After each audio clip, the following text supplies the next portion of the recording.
Hey, what's up? This is Chosen, and this video is going to be a deep dive champion guide on the new Bannerlord legendary Helior, so let's get into it.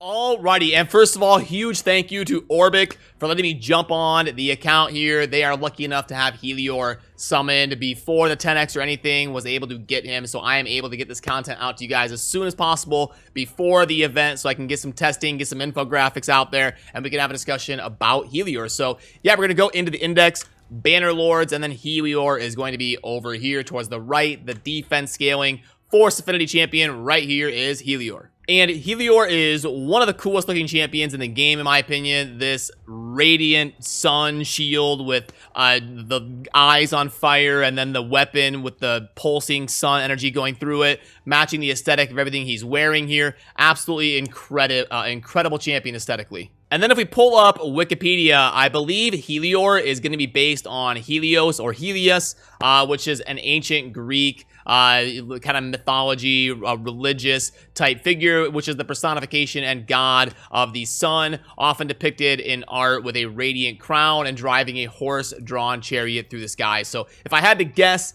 just based off the aesthetics and everything, this Helior is going to be based on that from Greek mythology.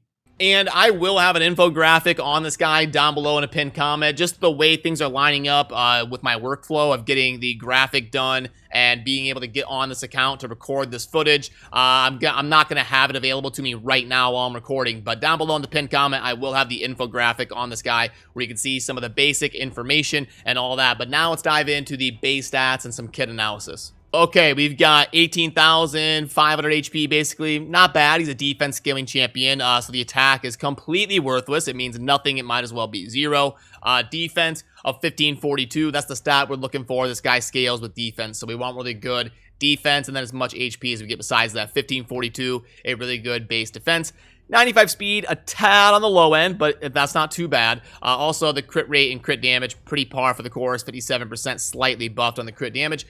Very sturdy base resistance of 50, and the accuracy as 0 is actually perfectly fine because he's got a very interesting thing in his kit that we don't see very often or actually ever in Raid. So we'll start with the A1, and we've got attacks one enemy, increase the champion's defense by 5%. If the attack is critical, and it stacks up to 20%. So 4 times with that, and boom, you'll stack that up to 20% and get the maximum value there. We'll also heal this champion by 75% of their defense after attacking if their defense has already been increased, with the 4 attacks getting that maximum to 20. So we'll have some self-sustain on the A1 there based off of the defense that you can scale pretty high in this guy because of the really good base. And the multiplier for the A1 is going to be 3.2 times defense.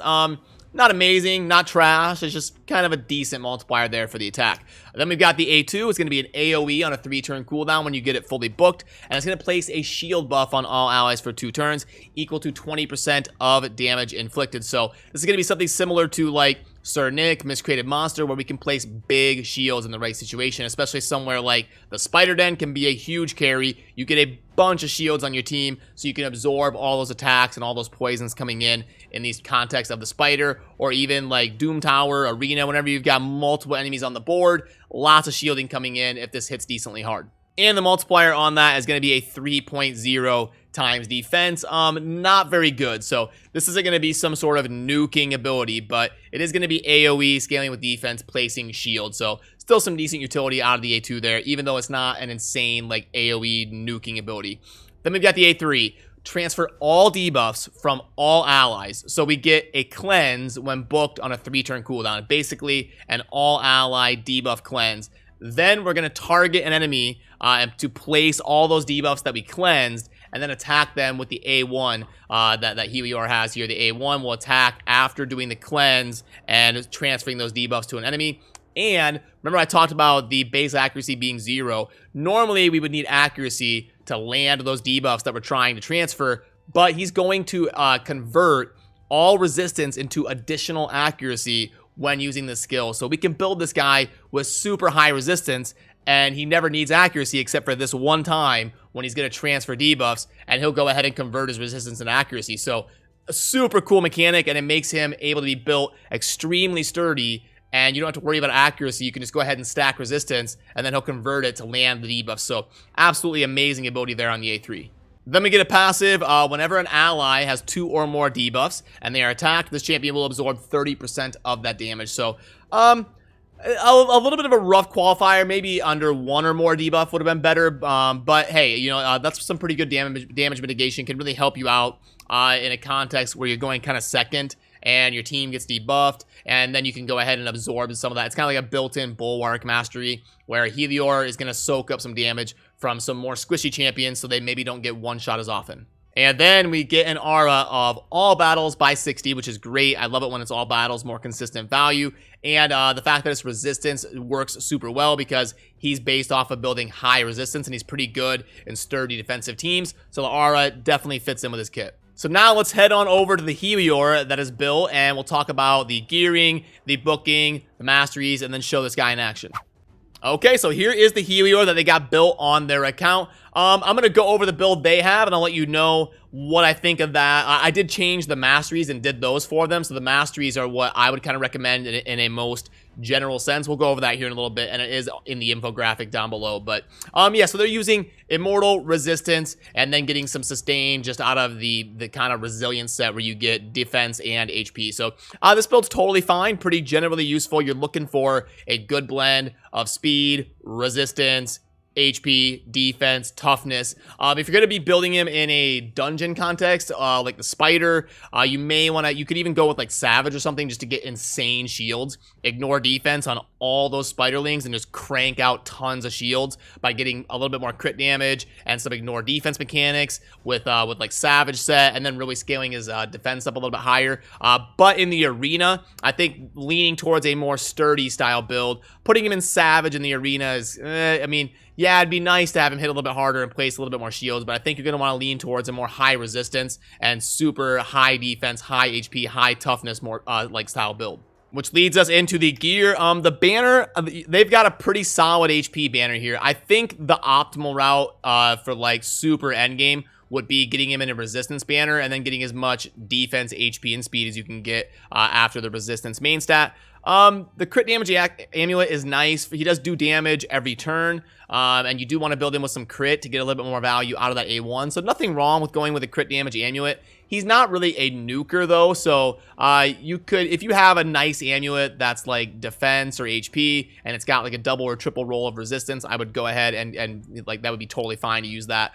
For the ring, we're obviously just looking for as much defense and HP as we can get as a stat stick type of ring. Boots, I could see a case for like defense percent boots or something, but I think in most cases you're gonna want him in speed boots, just for like your most general type of builds you're putting together. Then for the chest and the gloves, so like there's a few different ways you can go. I think the chest, you're almost always gonna want defense. He's got such a great base defense, you get so much value. You don't have to get to like 100% crit. So if you're able to get the crit rate to be high enough, like 80, 85, 90%, and you can squeeze in defense percent gloves, that would be great. But nothing wrong with getting the high crit rate and making sure you're getting that proc every time on the A1. The top pieces are a little bit easier. Again, you're just looking for resistance, defense, HP, just as much sustain as you can get, and then a little bit of crit rate doesn't hurt as well, as long as you're getting the threshold you need to get that A1 to proc every time.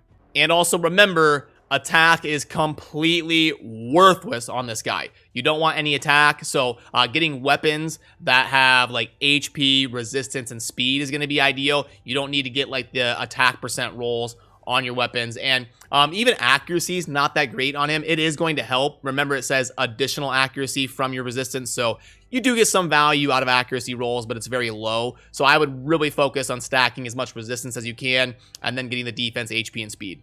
Then for the booking process, I believe he takes like 12 books. 4 plus 5 is going to be 9, plus 2 is 11. So 11 books. Not that bad. I think that's fair. I don't like it when they get up to like 14 or 15 books. I would prefer most of them are in that 6 to 10 range. So him being at 11 not too bad. Definitely on the more closer side to ideal. I like it when they stay around that 10 mark and don't go too much above that. So in terms of getting value out of the books, you definitely want to book the A2 and the A3. Definitely worth it. 3-turn cooldown instead of 4 is huge for the shield. And then also going from 5 to 3 is massive on the cleanse.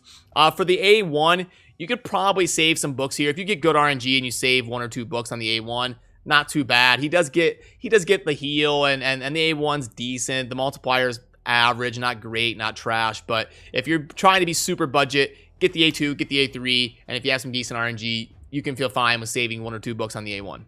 Then for the Masteries, okay, let's pull this up, and I don't think I can move me out of the way a little bit here, but yeah, I think there's a few different ways you can go about the Masteries on Helior. I think this is a decent general setup that I put together here for this video.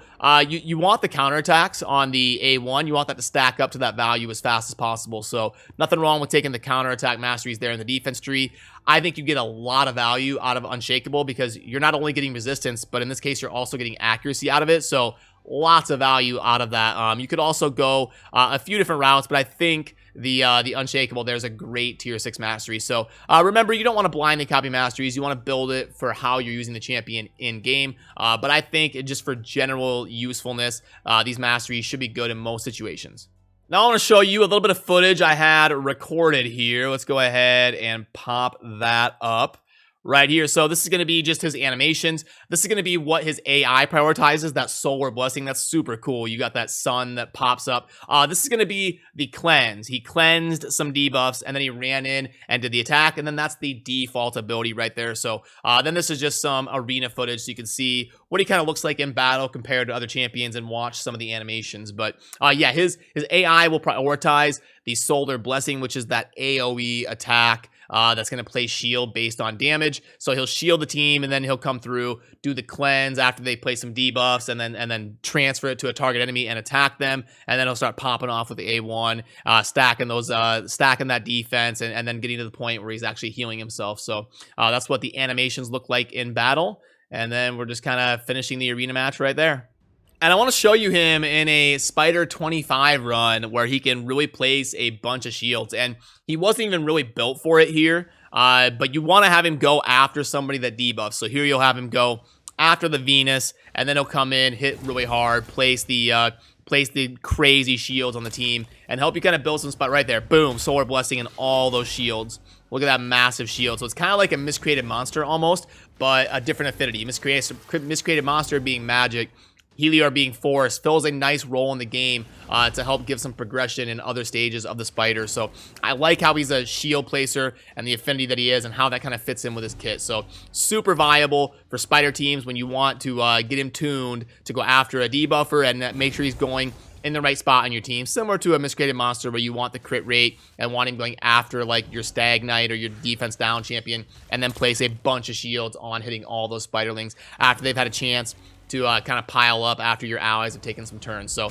I think a lot of opportunity to do super cool things in the spider with Helior. And I think in the arena, he's going to make a decent amount of sense in defense teams with like Duchess and Mountain King and Torment and like really sturdy, tough, high resistance teams. Helior's got an R to help out with that as well. The all resistance or all battle resistance by 60. So you build him in teams where it's kind of a sustained type fight. And I think Helior will shine really well in those type of teams and situations. He's not going to be great in like the speed nuke teams with the Arbiter with Sandra, debuff, nuke it down with Trunda. That's not his style. His style is a little bit more of a slow burn and a sustained fight. And he could also be an immunity cleanser candidate because remember, especially if you're wanting to manual him and get that value to make sure you hit that ability at the right timing, you can put him in an immunity set, absorb what the enemy does, and then he's going to cleanse all debuffs that were placed on the other 3 allies and transfer them to an enemy on the other team. So he could be kind of cool in that immunity cleanser role to wipe things across the board and then transfer it to the enemy team. Now let's go ahead and grade Helior live here on the different areas of the game. Spider is definitely a 5. I think he's going to do some super cool things in helping people progress that are able to summon him. Dragon, yeah, I mean, he's so sturdy and with the shielding. I mean, he's going to be just a good champion for a lot of these dungeons here. Faction War is definitely a 5. Those shields are going to come in super handy in 3-starring content. Campaign, yeah, he's got a 3-turn AoE cooldown, does damage every turn. He's going to be fine in the campaign. I'm going to go 5 on arena defense and 4 on arena offense. So yeah, that's why you see the arena offense score is just a little bit worse. But yeah, I think he could do some fun things in the right arena composition built to extract value out of him. Minotaur, there's no attack break or defense break, but he'd be a great support with the shields and helping kind of keep everybody alive and being sturdy.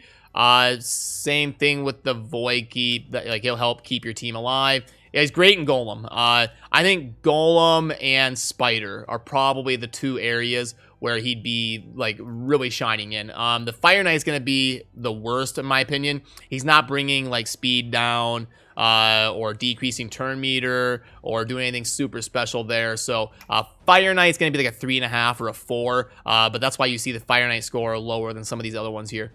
Clan Boss, the shield's not going to be massive in the Clan Boss, that you're going to be hitting one thing, and he doesn't hit super hard. He's got some self-sustain built in, so I mean, he's not like going to be just an absolute trash can.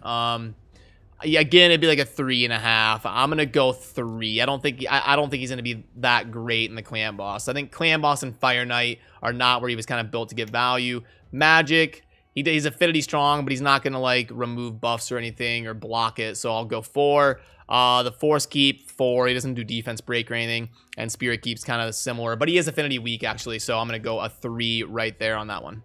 So then in closing, let's go ahead and fire up a Spider 25 run just so you can see those massive shields and kind of see him in action here. But yeah, so I'm doing this video mainly in honor of the fact that this weekend we've got a crazy event coming through where it's 15 Sacreds to get a guaranteed Helior at the end of that. So you got your chance to get legendaries during that journey and then the guaranteed Helior. So I thought it'd be fun to log in and have a discussion here about Helior today. I like, he's a good champ. I think he's a great progression champion because of the AoE shielding and being super sturdy and the fact that you can only build resistance and not have to worry about accuracy. So I would give their design of him like an A-. I think like there's a couple small things I would change. Like I said, the over qualifier on like the 2 debuffs and stuff. So I'm not gonna go like A+, but and the books are 11. I like to see that in like the 8 to 10 range. So I can't go to like A+, but A-. I think he's cool. I think they did a good job designing him. The aesthetics are off the chain. 100 out of 100, A+.